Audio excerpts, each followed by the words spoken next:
मुझे मेरी बेटी पर बहुत गर्व था। मेरी बेटी का नाम माला था। मेरी बेटी मेरे घर की खुशी थी, लक्ष्मी थी और बहुत ही ज्यादा खूबसूरत भी थी। जब उसने कहा कि वह डॉक्टर बनना चाहती है, तो मैंने उसे नहीं रोका। मैं उसे क्यों रोकती? मैं चाहती थी कि वह डॉक्टर बने, लेकिन हम लोग गरीब थे। फिर भी बड़ी मेहनत करके उसे डॉक्टर बनाया था। अभी उसके हाउस जॉब के दिन थे, यानी कि इसके बाद वह एक पूरी तरह डॉक्टर बन चुकी थी और अपना अलग से क्लिनिक भी बना सकती थी। लेकिन अभी वह नए डॉक्टरों की सूची में थी, इसलिए नए डॉक्टरों को ज्यादा मेहनत का काम दिया जाता है, जैसे कि नाइट ड्यूटी वगैरह। सब जानते हैं कि रात को जागना बड़ा मुश्किल काम है। जब उसने मुझे बताया कि उसकी नाइट ड्यूटी रहेगी, तो मैं बड़ी परेशान हुई। मैंने कहा कि जब तक तू घर नहीं आएगी, बेटी, मैं परेशान रहूंगी। वह मेरी इकलौती बेटी थी। मेरे दो बेटे भी थे, लेकिन जो प्यार मुझे बेटी से था, वह बेटों से नहीं था। उसके पापा भी उसे बहुत प्यार करते थे। घर में उसकी एक बुआ भी रहती थी, वह भी उसे बहुत चाहती थी। उसने कहा कि मैं ड्यूटी बदलवा नहीं सकती, ऊपर से ऑर्डर आया है। आप परेशान मत होना, अस्पताल में मैं अकेली थोड़ी होती हूँ, और भी लोग होते हैं। उसने बड़े प्यार से, बड़े तरीके से मुझे समझाया। मैंने क्या मसला है, लेकिन वह बड़ी जिम्मेदार थी। डॉक्टर के पास कहाँ वक्त होता है कि वह एक गिलास पानी भी पी ले, और नाइट ड्यूटी का डॉक्टर वैसे ही बड़ा बिजी रहता है। लेकिन फिर भी वह रोज मुझे फोन करती थी। पर आज उसका फोन नहीं आया तो मैं बड़ी परेशान हो गई। जब मैंने फोन किया तो बेल तो जा रही थी, लेकिन कोई फोन नहीं उठा रहा था। मैं परेशान हो गई। मेरा दिल कांपने लगा कि न जाने क्या हो गया है। और फिर जिस हालत में मेरी बेटी को घर लाया गया, वह मैं ही जानती हूँ। लेकिन उसके बाद उसका फोन भी दमे नहीं दिया गया। पर उसकी एक दोस्त थी, जिसने हमें बताया कि माला की तरफ से मुझे एक वीडियो मिली है। वह जब हमारे घर आई तो उसके फोन में एक वीडियो थी, जो हमें मिल गई। जब उस वीडियो को चलाया तो पैरों के नीचे से जमीन निकल गई थी, और फिर पूरा देश मेरी बेटी के साथ खड़ा था। उस वीडियो के अंदर एक दिन मेरी बेटी अस्पताल से वापस आई तो कहने लगी, माँ, भगत मुझे एक सवाल का जवाब तो दे कि अगर आपके सामने कुछ गलत हो रहा हो तो क्या उसे रोकना चाहिए? मैंने कहा, हाँ बिल्कुल रोकना चाहिए। क्यों नहीं रोकना चाहिए? ये तो भगवान भी कहता है कि सिर्फ सच्चाई और हक का साथ देना चाहिए। मेरी ये बात सुनकर वह कहीं खो गई। मैंने कहा, माला खाना खा ले। कहाँ खो गई है? देख, आज तेरी पसंद का दाल भात बनाया है। उसको यह खाना बहुत पसंद था और वह देखते ही खुश हो जाती थी, लेकिन आज कहीं खोई हुई थी। जब मैंने बार बार पूछा तो कहने लगी, माँ, अगर कुछ ऐसा बुरा हो रहा हो जिसको रोकने की आपके अंदर ताकत भी ना हो, तो फिर क्या करना चाहिए? मैंने कहा, तो फिर भी लड़ना चाहिए बेटा, कोशिश करनी चाहिए। जब इंसान कोशिश करता है तो भगवान उसका साथ देता है। पर तू किस बारे में पूछ रही है और इतनी परेशान क्यों नजर आ रही है? कहने लगी, कोई बात है, बस एक टेस्ट है। उसमें नंबर लगवाने की कोई बात चल रही थी तो उसके बारे में कह रही थी। मुझे उसकी इस तरह की बातें समझ नहीं आती थीं, क्योंकि मैं ज्यादा पढ़ी लिखी नहीं थी, और फिर वह तो डॉक्टर बन रही थी। बस मैं चुप करके सुन लेती थी। लेकिन जब भी मुझसे कोई बात पूछती थी तो मैं उसका जवाब अपनी तरफ से अच्छे तरीके से ही देने की कोशिश करती थी। मुझे मेरी बेटी से बड़ा प्रेम था। हम लोग बड़े गरीब थे। उसके लिए मैंने अपना जेवर बेचा था और बड़ी मुश्किल से उसकी फीस भरी थी। मुझे उससे बहुत प्यार था। वह एक अच्छी बेटी और अच्छी इंसान थी। एक दिन वह बालकनी में खड़ी थी जब अचानक से डर गई और भागती हुई नीचे आ रही थी कि मुझसे टकरा गई। मैंने कहा, क्या हो गया बेटा, तू इतनी परेशान क्यों लग रही है? सब अच्छा तो है ना? उसने कहा, एक लड़का खड़ा है। मैंने कहा, कहाँ खड़ा है? कहने लगी, हमारे घर के नीचे। मैंने कहा, तो क्या हो गया? यहाँ पर तो बहुत सारे लोग आते जाते हैं, कुछ खड़े होते हैं, कोई फोन पे बात करता है, इसमें परेशान होने की क्या बात है? उसने कहा, आप मेरी बात समझ ही नहीं।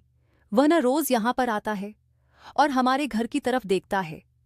जैसे ही मुझे देखता है, दूर दूर से मुस्कुराता है। पता नहीं क्या सोचता है। मैंने कहा, जब तक वह दूर खड़ा है, वह कुछ भी कर सकता है। मुझसे रोक भी नहीं सकते। अगर वह तुझे कोई बात कहे तो तू उसका मुंह तोड़ देना। मैंने कहा, ठीक है। और मैं बालकनी में खड़ी थी जब वह घर से निकली। क्योंकि आजकल उसकी नाइट ड्यूटी होती थी, इसलिए वह शाम को ही जाया करती थी। जब वह बाहर निकली तो आज उस लड़के ने उसका रास्ता रोक लिया। मैं दूर से यह सब कुछ देख रही थी। पहले वह लड़का कुछ बोला, फिर माला ने कुछ कहा और फिर उसने उस लड़के के मुंह पर थप्पड़ मार दिया। वह फिर हाथ रखकर एक तरफ को चला गया और माला अस्पताल के लिए रवाना हो गई। मैं पूरा दिन सोचती रही, ये लड़का कौन था? मेरी बेटी को उसने क्या कहा? आज उसने मुझे फ़ोन भी नहीं किया। वह रोज़ मुझे फ़ोन करती थी। जब शाम को वापस आई तो मैंने उससे पूछा, वह लड़का क्या कह रहा था? कहने लगी, तो वे बुरा लड़का नहीं है। मैंने कहा, बुरा लड़का नहीं है तो फिर तूने उसे थप्पड़ क्यों मारा? तो माला ने कहा, जब मैंने उसे थप्पड़ मार दिया, मुझे बाद में पता चला कि वह बुरा नहीं है। वह अस्पताल में किसी औरत के साथ आया था। तब से उसने मुझे देखा था। कहता है कि आप मुझे बहुत अच्छे लगते हैं। उसने यह बात बड़ी इज्जत से की थी, वरना किसी और तरह से भी कह सकता था। लेकिन उसने तो मुझे गुस्सा आ गया और मैंने उसके मुंह पर थप्पड़ मार दिया। लेकिन जब मैं जा रही थी तो उसने पीछे से ऐसी बात की कि मैं हैरान रह गई। मैंने पूछा, क्या बात की? तो कहने लगी, माँ, उसने कहा था कि चाहे तुम मुझे रोज एक थप्पड़ मारो, मैं फिर भी रोज तुम्हें देखने के लिए यहां आऊंगा, क्योंकि जब तक मैं तुम्हें देखूं नहीं, मेरा दिल नहीं गुजरता। ऐसी बात तो कोई वही कर सकता है ना, जो आपको सच्चा प्रेम करता हो। मैंने कहा, तू भी कितनी मासूम है। तूने एक पल में यह अंदाजा कैसे लगा लिया कि वह सच्चा प्रेम करता है? जो मर्द होते हैं ना, इनको पता होता है कि औरतें बातों से खुश होती हैं। इनको बड़े बड़े बातें करने आते हैं। अगर इतना ही दम है उसमें तो उसको कह दे कि मेरा घर रिश्ता भेज दे। मैंने कहा कि यह बात बिल्कुल ठीक रहेगी, पर माला कहने लगी कि ऐसे कैसे वह रिश्ता भेज दे, और अगर उसने रिश्ता भेज दिया तो क्या आप मान जाओगी? मैंने उसे समझाया कि हाँ, मैं मानूंगी, लेकिन अगर वो इस काबिल हुआ। हम तुझे डॉक्टर बना रहे हैं, तेरी शादी किसी आम आदमी से थोड़ी करेंगे। अब माला रोज वहां से गुजरती थी और वह पहले से ही खड़ा होता था। उसे कुछ कहता नहीं था, कुछ बोलता नहीं था, लेकिन वो दोनों एक दूसरे को देखते थे। माला के अंदर मुझे कुछ तब्दीली नजर आने लगी थी। मुझे ऐसा लगता था कि जैसे वह भी उस लड़के को पसंद करने लगी है, क्योंकि जब वह वहां से गुजरती तो उसके चेहरे पर मुस्कान होती थी और आजकल वह काफी तैयार होकर जाती थी। वह जिस अस्पताल में काम करती थी, पहले वहां पर पढ़ाई करती थी, इसलिए कभी तैयार होकर नहीं गई। कहती थी कि स्टूडेंट हूं, स्टूडेंट्स को मेकअप करने की इजाज़त नहीं है। और उसके बाद उसकी आदत बन गई, क्योंकि वहां पर ऐसा कोई था नहीं जो उसको जानता नहीं था, तो वह उसके सामने अच्छी दिखना चाहती थी। लेकिन जिसके सामने अच्छी लगना चाहती थी वह घर के सामने ही खड़ा होता था, इसलिए घर से तैयार होकर जाती थी। उस लड़के के बारे में मैंने थोड़ा सा पता करवाया था, क्योंकि वह हमारे घर के सामने खड़ा होता था, तो इतना तो पता होना चाहिए। मैंने अपने छोटे बेटे से पता करवाया था। उसने कहा था कि इसका नाम राम है और ये सामने वाले घर में रहता है। सामने वाले लोग तो बहुत अच्छे थे, पूरे मोहल्ले दाले उनको जानते थे और कहते थे कि अच्छे लोग हैं। और मैंने कहीं यह भी सुना था कि उनका एक ही बेटा है और उसकी माँ को अपने बेटे पर बड़ा गर्व है। लेकिन यह बेटा यहाँ क्या करता रहता था? मेरे छोटे बेटे ने शायद गलती की हो, किसी और के बारे में पता करके आ गया हो। एक दिन बहुत बारिश हो रही थी। माला अपने कमरे की बालकनी में खड़ी थी और सामने ही वह लड़का खड़ा था और बारिश में भी गीला हो रहा था। मैं उसके लिए चाय लेकर आई तो मैंने भी यह सब देख लिया। मुझे कहने लगी कि देखो ना, सर्दियों की पहली बारिश है और यह कैसी हरकतें कर रहा है। मैं भी हैरान हुई, लेकिन मैंने अपनी बेटी को कहा कि तू क्यों इतना सोच रही हो? यह तो उसकी अपनी मर्जी है। तुम अपने कमरे में आकर बैठ जा, बाहर मत खड़ी हो, नहीं तो सर्दी लग जाएगी। मेरे सामने तो बढ़त कमरे में आ गई, लेकिन मुझे थोड़ी देर बाद महसूस हो गया कि वह फिर से जाकर बालकनी में खड़ी हो गई थी। उसी से प्रेम करना कोई बुरी बात नहीं है, लेकिन कभी कभी आप सही फैसला नहीं कर पाते और आपके जीवन में गलत आदमी आ जाता है और फिर आपकी सारी जिंदगी खराब हो सकती है। इसलिए सोच समझकर फैसला करना चाहिए। हमारे परिवार और जानने वाले मेरे ऐसे लोग थे जो माला से शादी करना चाहते थे। कुछ लोग ऐसे थे जो पहले हमारे घर आना भी पसंद नहीं करते थे, लेकिन अब जब से उनको पता चला था कि माला डॉक्टर बन गई है तो वे करीब आने की कोशिश कर रहे थे। हमारे छोटे से शहर से डॉक्टर बनना आसान बात नहीं थी। हमारे पास तो वैसे भी इतने पैसे नहीं थे, इसलिए थोड़ा फायदा भी हुआ था क्योंकि माला को स्कॉलरशिप मिली थी, वरना सारी फीस अपने पास से देना हमारे बस की बात नहीं थी। फिर अभी भी हमारे ऊपर बहुत कर्ज था, क्योंकि फीस तो हम दे देते थे, लेकिन फिर घर को चलाना मुश्किल हो जाता था और उसके लिए कर्ज लेने पड़ते थे। ऐसे में माला हम सबके लिए हमारा भविष्य थी, क्योंकि वह डॉक्टर बनकर हम सबकी किस्मत बदलने वाली थी। उसके भाई छोटे थे, बड़े नहीं थे। उसमें ही अपने भाइयों के लिए कुछ करना था, भाई उसके लिए कुछ नहीं कर सकते थे। इसीलिए मैं अपनी बेटी को बहुत संभाल कर रखना चाहती थी और यह भी चाहती थी कि उसका जीवन साथी अच्छा इंसान बने, जो उसको हमसे दूर नहीं बल्कि माला से बहुत ज्यादा प्रेम करे। माला बहुत अच्छी इंसान थी, वह किसी का भी दिल जीत सकती थी, लेकिन सामने वाला भी तो इस काबिल होना चाहिए। एक दिन वह मुझे कहने लगी कि माँ, मुझे आपसे बड़ी ज़रूरी बात करनी है, जो मेरे बारे में है, मेरे भविष्य के बारे में है, मेरे जीवन साथी के बारे में है। मैंने कहा कि हाँ बोल, तुझे क्या बात करनी है। और मुझे समझ आ रहा था कि क्या कहने वाली थी। लगता है राम ने उसके दिल में जगह बना ली थी और मुझे ये कहने वाली थी कि राम के घर वाले रिश्ता लेकर आएंगे तो आप बात कर लेना। लेकिन बताने से पहले उसने मुझे कहा कि माँ, मेरे दिल में हमेशा जो जगह आपकी और पापा की और मेरे भाइयों की है, वह किसी की भी नहीं है। और मैंने जो बात करनी है वह यह है। वह बोलने लगी कि उसको अस्पताल से कॉल आ गई। जैसे ही उसको अस्पताल से कॉल आती थी, वह सब कुछ छोड़कर पहले कॉल सुनती थी। कहती थी कि हो सकता है कोई इंसान तकलीफ में हो, इसलिए मुझे बुला रहे हो, मुझे देरी नहीं करनी चाहिए। वही बात ठीक है, अस्पताल से कॉल थी। वैसे तो उसकी नाइट ड्यूटी थी, लेकिन वह डे ड्यूटी के लिए भी बुला रहे थे। शायद कोई डॉक्टर छुट्टी पर चली गई थी। मैंने कहा कि तू डे ड्यूटी भी करेगी और नाइट ड्यूटी भी करेगी, थक नहीं जाएगी?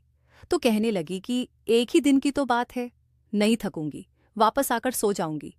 आप मेरी पसंद का खाना बनाकर रखना, मैं कल सुबह पहले टाइम वापस आ जाऊंगी। मैंने उसे कहा कि ठीक है, अपना मोबाइल वगैरह साथ ले ले और फ़ोन को चार्ज कर लेना और अच्छे से खाना भी खा लेना। तेरे अस्पताल में खाना तो मिलता ही है ना? तो कहने लगी कि हाँ मिलता है। और घर से जा रही थी तो पता नहीं क्यों मुझे अजीब सा लग रहा था। मैंने उसे पुकारना चाहा लेकिन नहीं पुकारा, क्योंकि कहते हैं कि जब कोई जहाँ हो तो उसके पीछे से नहीं बुलाते हैं। उसने कहा था कि जो ज़रूरी बात मुझे करनी है वह मैं आपके साथ ही करूँगी, क्योंकि आराम से चलने वाली बात है। अपने काम पर चली गई और मैं अपने कामों पर लग गई। उसने मुझे दोपहर में एक दफ़ा फ़ोन भी किया और बताया कि सब कुछ ठीक है।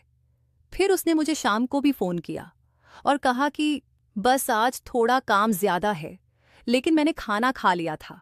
आपने खाना खाया तो है ना? मैंने उसको बताया कि हाँ खाना खा लिया है, बस सोने लगी हूँ। मैं जल्दी सो जाती थी क्योंकि मुझे सुबह जल्दी उठना होता था। उसने कहा कि आप सुकून से सो जाओ, वहाँ सुबह मिलते हैं।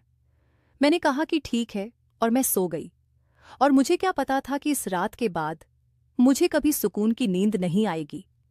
माला सुबह 9 बजे तक वापस आ जाती थी, क्योंकि उसकी शिफ्ट 8 बजे खत्म होती थी और अस्पताल से यहाँ आते हुए उसे 1 घंटा लग जाता था। जब मैं उठी तो सुबह के 9:30 हो रहे थे।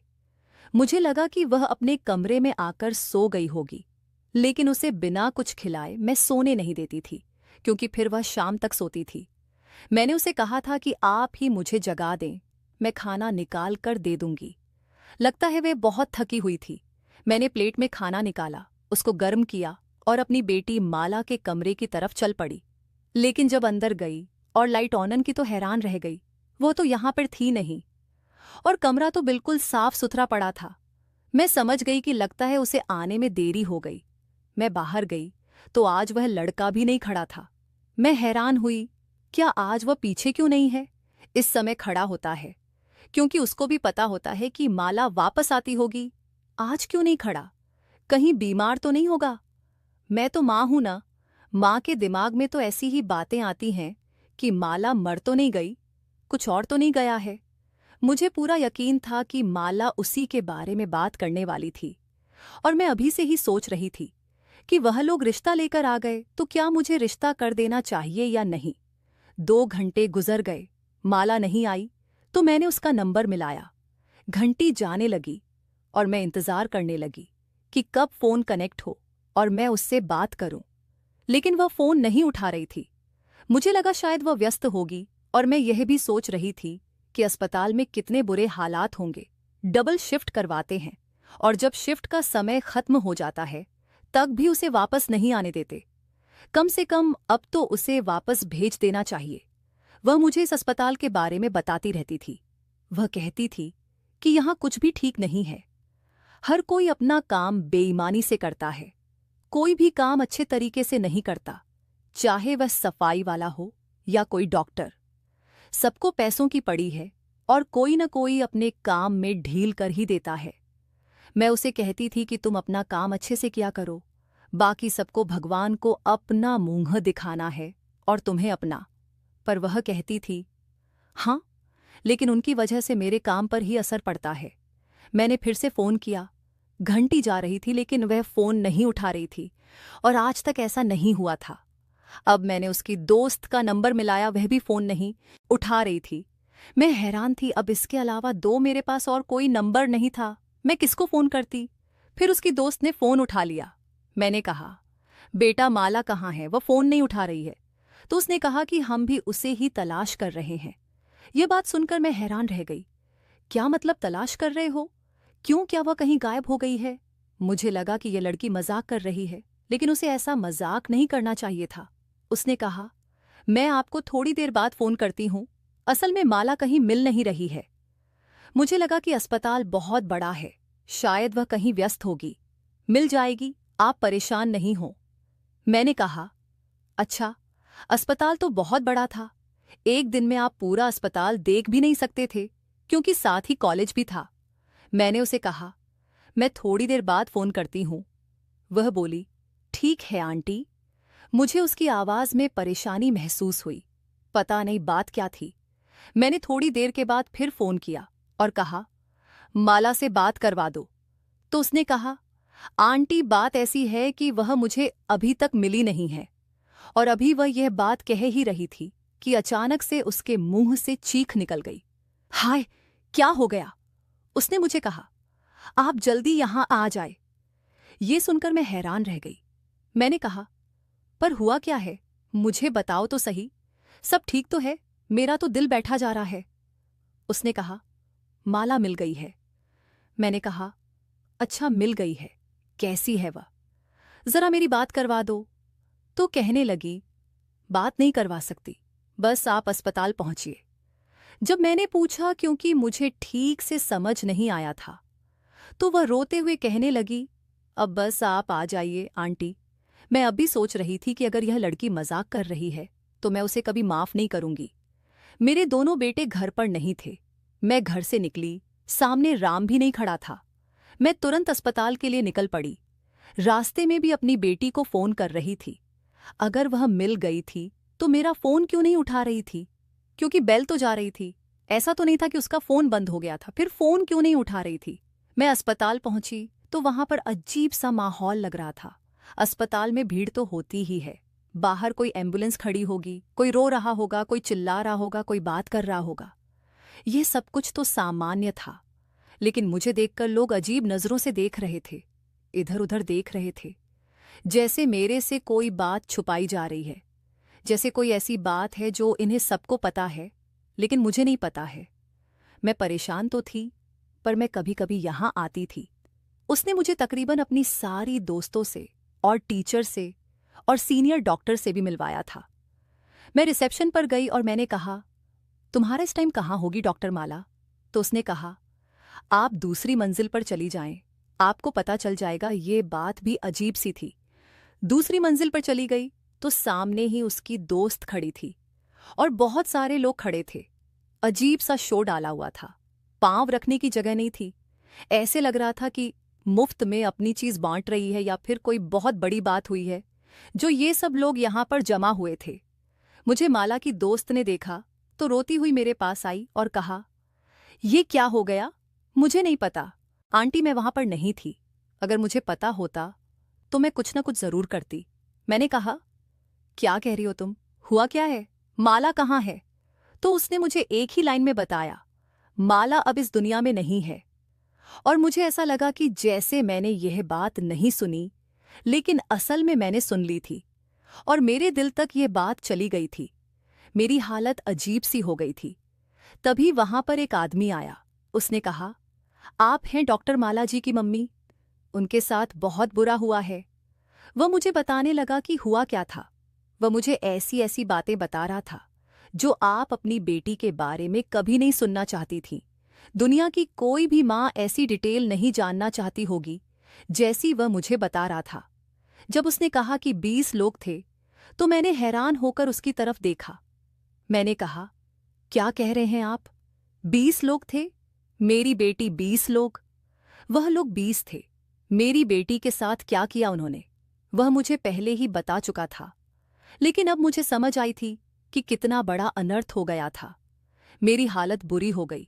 मुझे बस दूर से माला की एक झलक दिखाई गई और उसके बाद मुझे पीछे कर लिया गया और बॉडी को पोस्टमार्टम के लिए ले गए। मेरी हालत इतनी बुरी हो गई थी कि मैंने चीखना शुरू कर दिया। मुझे उसकी दोस्त ने संभाला। मेरे चिल्लाने की आवाज़ पूरे अस्पताल में गूंजने लगी थी। सबको पता चल गया था कि क्या लग रहा है, माला की माँ आ गई है। उन लोगों का कहना था कि नाइट ड्यूटी पर थी और उसके बाद अचानक से कहीं गायब हो गई। उसको कोई मरीज बुलाने के लिए आया था अलीघू। फिर हम लोग उसे सुबह ढूंढते रहे, ललाश करते हुए। हमें नहीं मिली और फिर एक अंधेरे कमरे में वह हमें ऐसी हालत में मिली।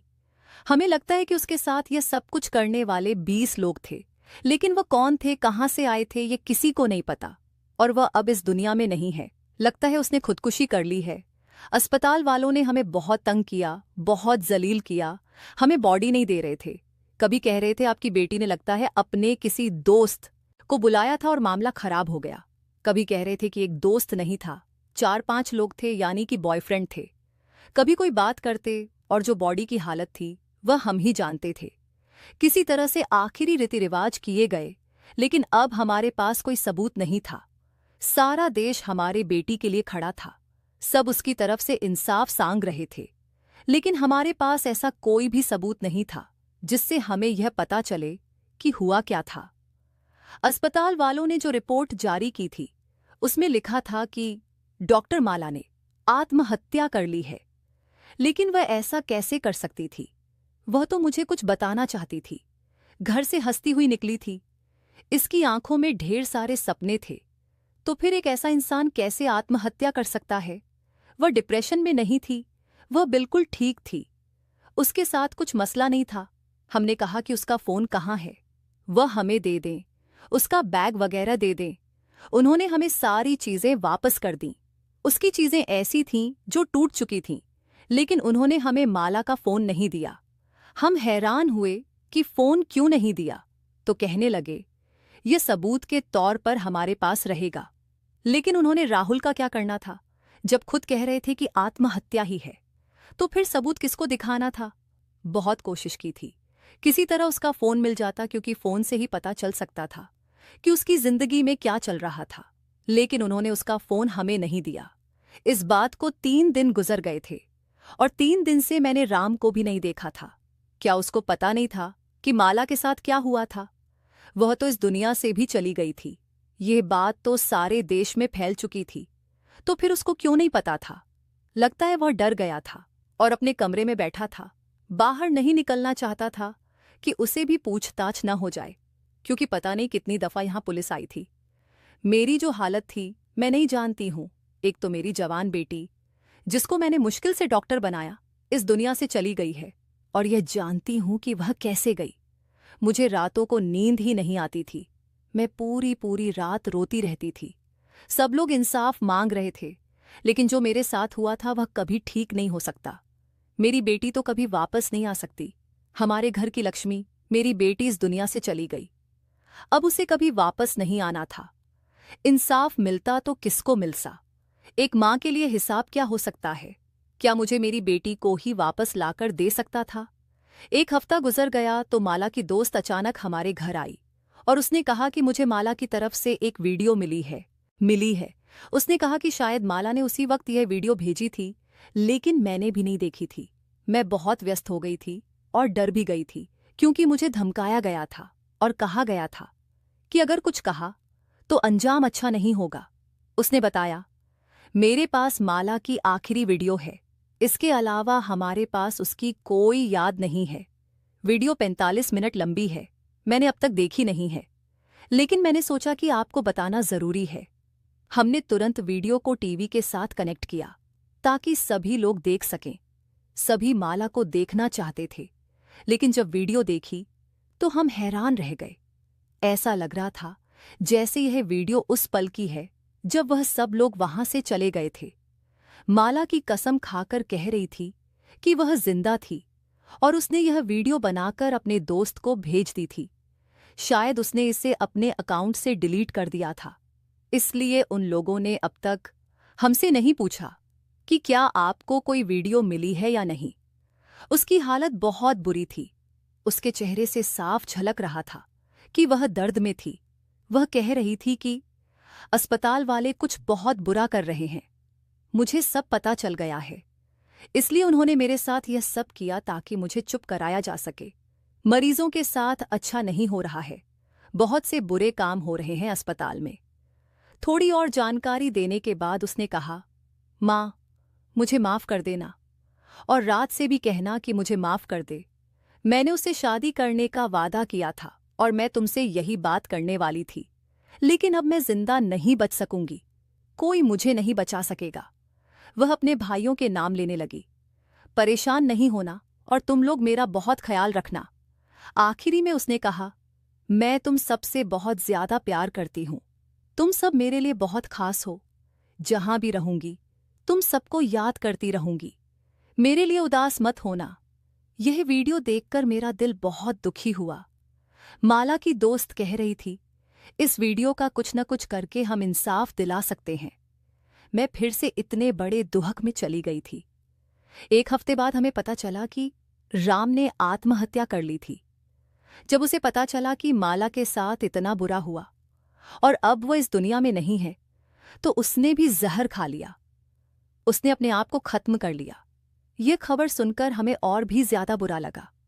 राम अपने माता पिता का इकलौता बेटा था, इसका मतलब कि वह माला से बहुत प्यार करता था। जब उसे पता चला कि माला इस दुनिया में नहीं है, तो उसने भी आत्महत्या कर ली। अब इस बात को 1 महीना होने वाला है, लेकिन असली मुजरिमों तक कोई भी नहीं पहुंच पाया है। सब लोग अपनी अपनी बातें कर रहे हैं, अपनी अपनी कहानियां सुना रहे हैं। मेरे पास बहुत से लोग आए हैं, मुझे तसल्ली दी है, कहा है कि सब ठीक हो जाएगा, लेकिन मुझे कुछ भी ठीक नहीं हो रहा है। आप लोग ही बताएं कि अब क्या करें। दिन पर दिन गुजरते जा रहे हैं और वह लोग जो इस सब के लिए जिम्मेदार हैं अभी तक पकड़े भी नहीं गए। आपको क्या लगता है कि माला को इंसाफ मिल जाएगा? दोस्तों, वीडियो कैसा लगा कमेंट करके जरूर बताएं। वीडियो को लाइक और चैनल को सब्सक्राइब जरूर करें।